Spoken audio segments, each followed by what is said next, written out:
How good does this food sound, by the way? I know it's making me hungry, yo. Seriously. I'm seriously Yeah, would love. yeah. Whenever I read this, my mouth was watering. Oh yeah, Okay. baby. Curds. Yeah.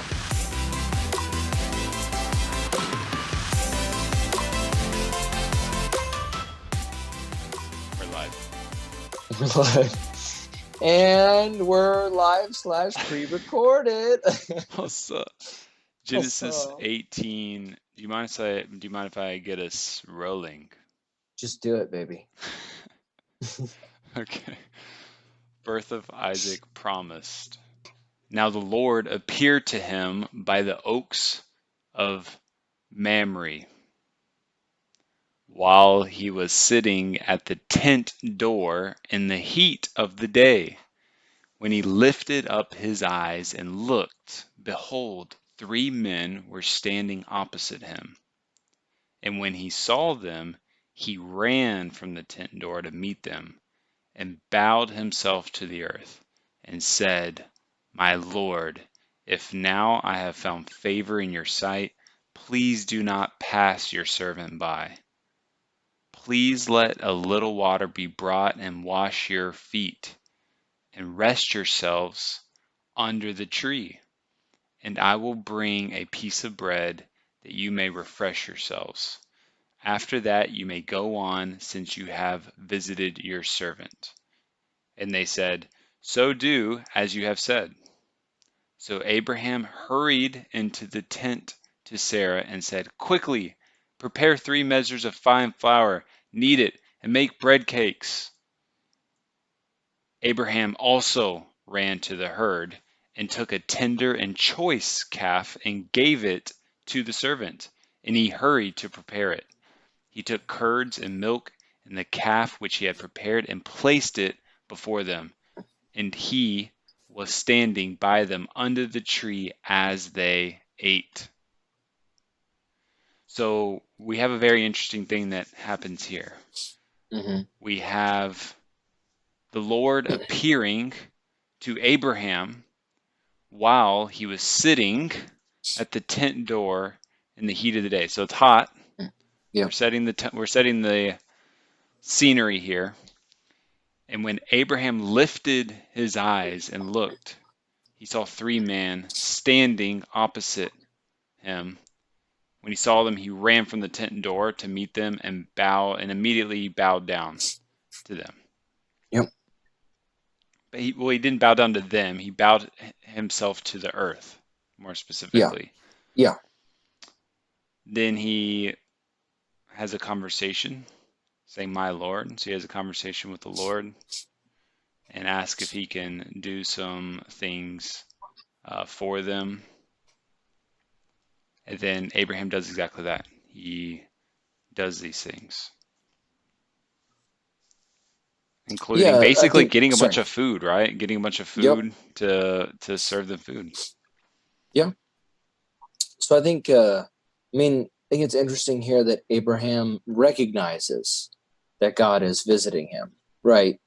Um, and so I believe that based on what I see, I think this is God and then 2 angels with him, because it's 3 men, and so I think one of them is God, the other two are angels, and that's revealed, I think, by the end of the chapter. Yeah. And I see this chapter as having a theme of like hospitality, and I'll start that now, and we can it'll be relevant to bring that up later as to why, kind of flesh that out a little more later. But so we see Abraham he gives a lot of attention to, like you said, right, like getting the food. So he wants to be really hospitable, right? I mean, that's his way of kind of serving God in this moment, right, is being hospitable. And so How good does this food sound, by the way? I know it's making me hungry, yo. Seriously. I'm seriously Yeah. would love. Yeah. Whenever I read this, my mouth was watering. Oh yeah, Okay. baby. Curds, Yeah. sign Curds. me up. Yeah, I Just know. kidding. I don't. I think curds. I think like cottage cheese or something. Yeah. But seriously, I mean, it's like bread. It's like But super good this bread, was fresh. This was super fresh, though. hot, fresh, right Bread out of the cakes. brick oven. Yep. Okay. Yep. Not only that, we got an amazing, fresh, tender, and choice calf Mm-hmm. and water for their feet. Mm. I don't think I've ever been treated this nicely by anybody. Oh, Do you think that includes a foot massage too? The foot washing? I don't know. It doesn't say it in the text, so we just have to speculate. I would think that'd be great though. Yeah, I Um, think so too. all right, let's Are we so done talking basically at about? this I can point pick up it. No, sorry, go ahead. no. I was just asking if you wanted me to move on to verse 9, but go. I want to hear your recap. We leave off here. Abraham is standing by them under the tree as they eat. So they got a little shade action going on. They're eating and Abraham's just standing there. Then what happens? Go ahead, start verse 9. Yep. Verse 9. Then they said to him, "Where is Sarah, your wife?" And he said, "They're in the tent." He said, "I will surely return to you at this time next year, and behold, Sarah, your wife, will have a son." And Sarah was listening at the tent door, which was behind him. Now, Abraham and Sarah were old, advanced in age. Sarah was past childbearing.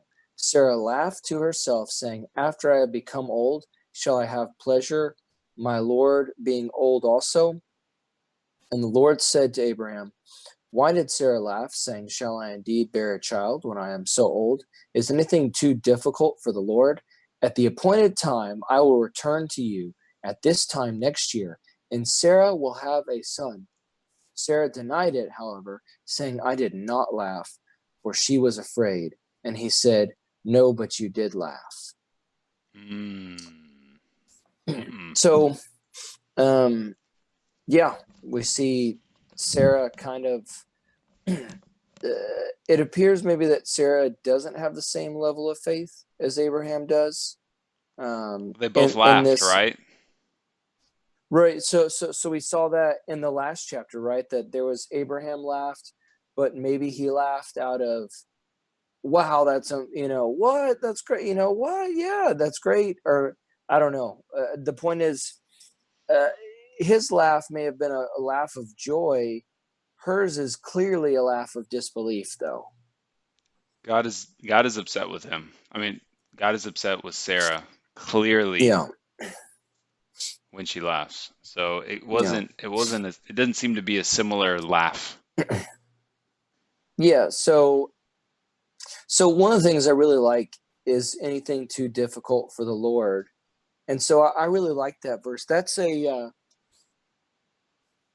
a good application point for us. Not to say that every single prayer request we come up with is going to be granted the way we want it to, right? It's going to be granted, and but it is to say that if we're following God and our desire, and we make like His desires our desires, then we don't have to worry about what God's going to fulfill. I mean, because he like nothing can hinder His will, and so we see this example, like I think I had mentioned before in a past episode, that we see the example of Zacharias and Elizabeth, the parents of John the Baptist, right, in the book of Luke, who that goes into that they're old and then have this child as like a miraculous type birth, right? Right. Not as miraculous as the birth of Christ, obviously, but it's still It's a it's a birth miracle. Yeah, I mean, it's a birth in which the mothers are past the age of childbearing, right. according to the Biology. biology. According to the biology. Yep. Um, yeah. So so Sarah, God tells Abraham that Sarah's going to have a child. Sarah laughs. God calls Sarah out. Basically said, you did laugh, don't deny it. Let's move on to verse 16. Then the men rose up from there and looked down towards Sodom. And Abraham was walking with them to send them off. The Lord said, shall I hide from Abraham what I am about to do? Since Abraham will surely become a great and mighty nation, and in him all the nations of the earth will be blessed. For I have chosen him, so that he may command his children and his household after him to keep the word of the Lord by doing righteousness and justice, so that the Lord may bring upon Abraham what he has spoken about him. And the Lord said, the outcry of Sodom and Gomorrah is indeed great, and their sin is exceedingly grave.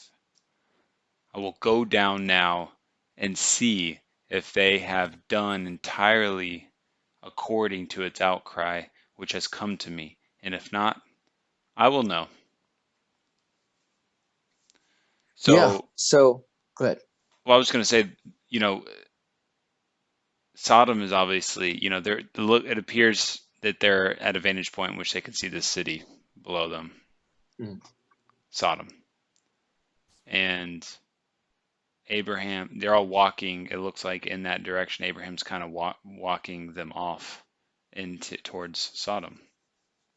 And then God starts to have this conversation here and talks about the outcry of Sodom and how their sin is great. In quite contrast to what Abraham is, right? Abraham's his people are going to be blessed, whereas Sodom, they're about to looks like they're about to get a smackdown. Oh yeah. Yeah. Um, I think it's cool here how these people. So like this, Abraham is a servant of God, but God wants to fill him in, right? God communicates with Abraham. God, includes him as far as information wise of what he's doing. And so I don't know. I think that's really cool of God to do that because he didn't have to. So he wanted to give Abraham some kind of like a heads up before it happened, you know. And also we see here some more anthropomorphic language when in verse 21 when God is saying, "I will go down now," and see if they have done entirely according to its outcry. So the point is, God is sovereign and God already knew, Right. right? But we have this language of just, I guess it's kind of this idea that God is moving toward them, about to judge them. Agreed. So All right, verse 22. then the men turned away from there and went toward Sodom. While Abraham was still standing before the Lord, Abraham came near and said, will you indeed sweep away the righteous with the wicked? Suppose there are 50 righteous within the city. Will you indeed sweep it away and not spare the place for the sake of the 50 righteous who are in it? Far be it from you to do such a thing, to slay the righteous with the wicked, so that the righteous and the wicked are treated alike. Far be it from you. Shall not the judge of all the earth deal justly? So the Lord said, if I find in Sodom 50 righteous within the city, then I will spare the whole place on their account. And Abraham replied, now behold, I have ventured to speak to the Lord, although I am but dust as ashes. Suppose the 50 righteous are lacking 5. Will you destroy the whole city because of 5? And he said, I will not destroy it if I find 45 there. He spoke to him yet again and said, suppose 40 are found there. And he said, I will not do it on account of the 40. Then he said, oh, may the Lord not be angry, and I shall speak. Suppose 30 are found there. And he said, I will not do it if I find 30 there. And he said, Now behold, I have ventured to speak to the Lord. Suppose 20 are found there. And he said, I will not destroy it on account of the 20. Then he said, Oh, may the Lord not be angry, and I shall speak only this once. Suppose 10 are found there. And he said, I will not destroy it on account of the 10. As soon as he had finished speaking to Abraham, the Lord departed, and Abraham returned to his place. So, very interesting chapter. Abraham is trying to talk God out of doing this judgment on Sodom. And I really enjoy Abraham's negotiation here. And I don't know for sure, but it seems like that. So Abraham starts with, maybe he feels like a good middle ground, reasonable number with the 50. But I think that Abraham, I would assume that Abraham knows what a terrible city this is as well. And I think Abraham is worried about Lot. Obviously, Lot lives there.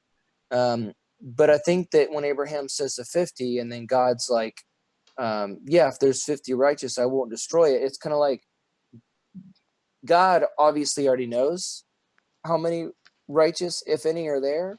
And Abraham knows that God already knows. And so I think that it's like, well, if there are 50 righteous, then I won't destroy it. So it's kind of like, well, there aren't going to be 50 righteous. So let me see if I can talk him down even more, And so I think it's humorous how Abraham continues to kind of like negotiate with God. And I think you see God's patience in this, right? Right. Like the creator of all existence is on his way to judge sin, and he entertains Abraham with Abraham's negotiations, right?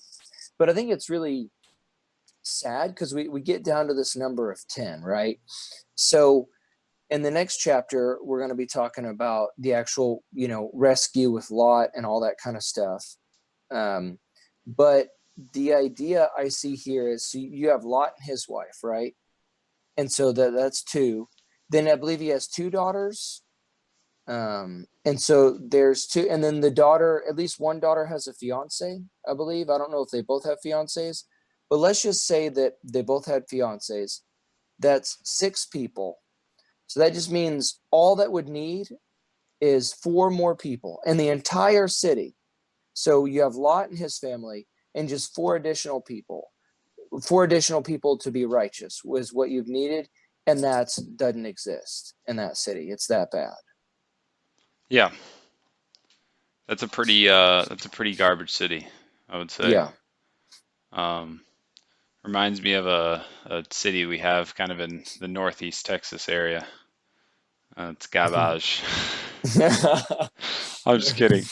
Yeah, I Uh, like it. no, we love all cities in Texas and Yeah, around the yeah, world for that yeah, matter.